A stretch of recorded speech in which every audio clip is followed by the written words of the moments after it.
So it's been a good few weeks for Real Madrid. In fact, it's been a good time for them since that loss to Atleti. Another win for them today, another 3 points, this time against Valencia, a team that they lost to at the Bernabeu last season. They did not have that misfortune today. This is how the table is looking on Saturday evening. Real Madrid extending their lead at the top. Barcelona will play Elche tomorrow and try to close that gap somewhat on the league leaders.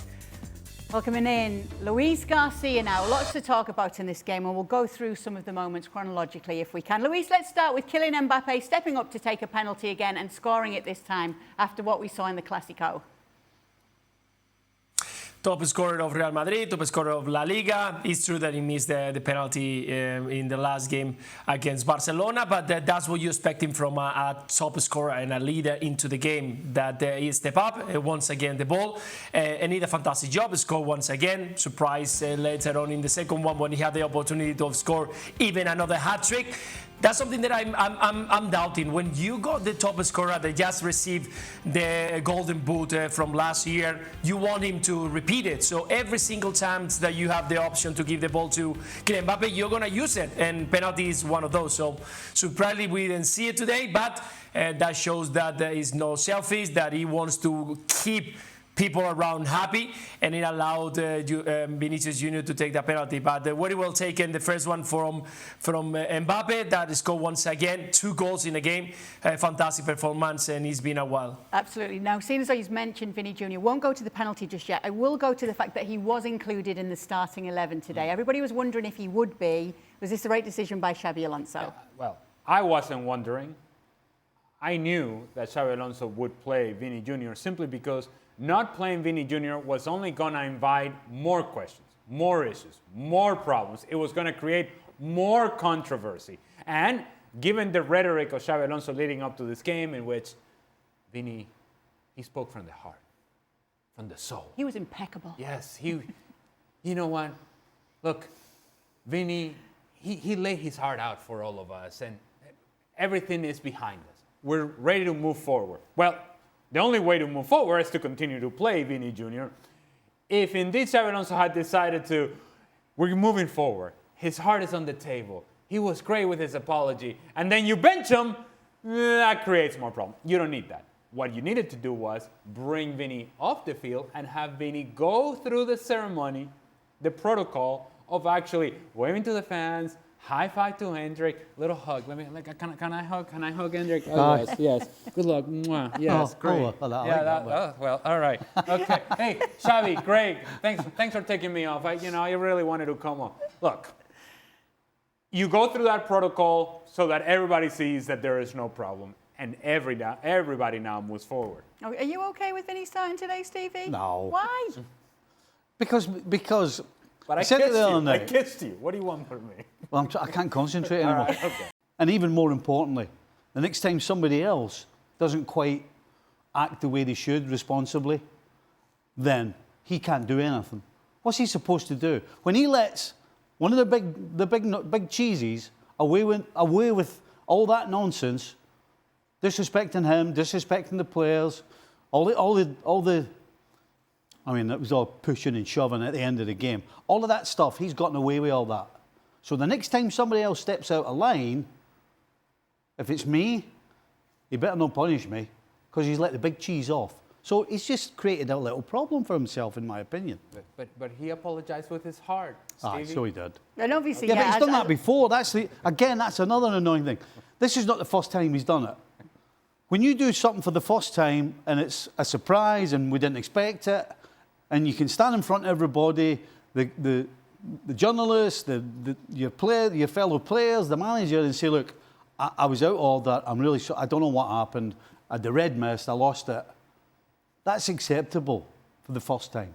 But not when you've done it already, and then you think an apology is going to cut it. No, what's a lot of nonsense. No, Luis, as Ale said, Xabi Alonso had said it's all behind him as of Wednesday. They'd spoken to one another. He thought that he'd been brave in the way that he put out his apology on social media. Who do you agree with, Ale or Stevie here? No, it's not agreeing. It's about ways of seeing opinions and way of managing a dressing room. I think that Xabi Alonso understanding what is Real Madrid, what is inside, and what is the sound and the surroundings of this Real Madrid side. Every single thing that he's gonna do is gonna they're gonna be looking under the microscope. I think it's very important to try to don't create more than what you already have in front of you. And with Vini Jr. being benched on this game, even if you tell him, I think you're gonna create around something that you don't need right now. You just won El Clásico. You are at the top of the table. You got a very important game against Liverpool. Yes, a few days later. So what you don't want is now against Valencia, people talking during the next 4 or 5 days why you didn't put it. He's been punished. What is be waiting? He wants just to put that away. I'm sure that indoors he has had a chat with him. He has understood, and not only with him, with the rest of the players. Listen, guys. This is over. There is no more nonsense like this. We have to free focus, blah, blah, blah, blah, blah, blah, that a manager needs to do when you are inside a dressing room with a lot of ego. So I think that is a good way to do it because Real Madrid is a different animal. It's something that when something happens, it's going to explode globally, everywhere in the world. And if you don't want to put any more fire or any more wood into the fire, the best thing is just to put it and keep it quiet. Moving on, it's an easy game back against Valencia as we've seen today, and now moving on to Liverpool, and no more people, no more talking about Vinicius. Let's talk about Kylian Mbappe, and all the players have done a great job today. I'm pretty sure that means Luis agree with me. He just didn't want to give you it. Yeah, I know, but I could read between the lines. You know, just didn't want to give you it. No, I know. Jude Bellingham obviously scored against Juventus. That was a winning goal. Scored in the Clásico. That was a winning goal. And today he gets on the score sheet again. So it's 3 straight games where he scores today. And this just shows that Bellingham's back, doesn't it? But we are seeing from him what we think he is capable of. And that is, of course, scoring the goals as we have seen over the last few games, but also a tremendous passer of the ball with range with his passing game. Finding Arda Güler in behind today like he did. Being able to play alongside Arda Güler in advanced positions. Being able to combine in advanced position. And just as important for Real Madrid, given the athleticism that this team sometimes lacks in the midfield, to win possession of the ball back. When you have Fede Valverde playing right back, which they have now because of their injuries, you're sacrificing Valverde's athleticism. So you need somebody else to cover the ground or to help cover the ground. That's what Jude Bellingham brings as well. A guy who can press the ball higher up the field and can also win challenges in the middle third. All of that is valuable to Real Madrid. Absolutely. And then an amazing goal, Luis, from Alvaro Carreras. Did you know that he had that in his locker? No, actually, no. Don't forget he's been playing quite a lot of minutes, but also he brings that. He got a fantastic strike today. He was with confidence. I think that today was a perfect game for Real Madrid overall to try things, and he saw his opportunity and scored one of the most beautiful goals so far this season. So congratulations to him, but much more because he's been a complete player for Real Madrid on that left side. And so on to the next game for Real Madrid, and we're going to go through Liverpool's league game today against Aston Villa a little later in the show. But how do you see that going for Real Madrid at Anfield this week in the Champions League, Luis?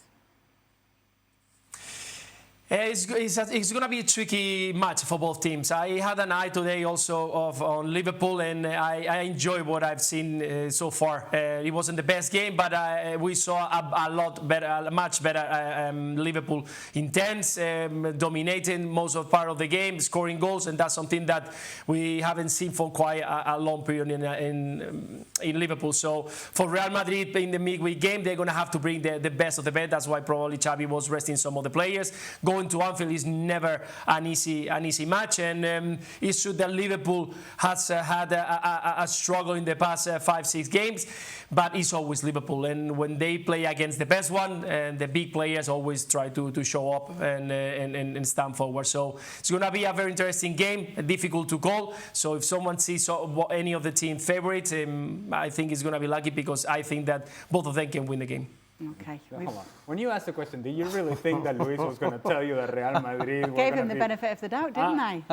Did you really think that Luis was going to say, you know what, I tell you what, I saw Real Madrid today that was dominant. I saw Real Madrid today that was close to their best and that could go into Anfield and get a result. You really thought that that was a possibility coming from Luis? You never know. No. I trust Luis. Liverpool is not Valencia. Come on, just give me that.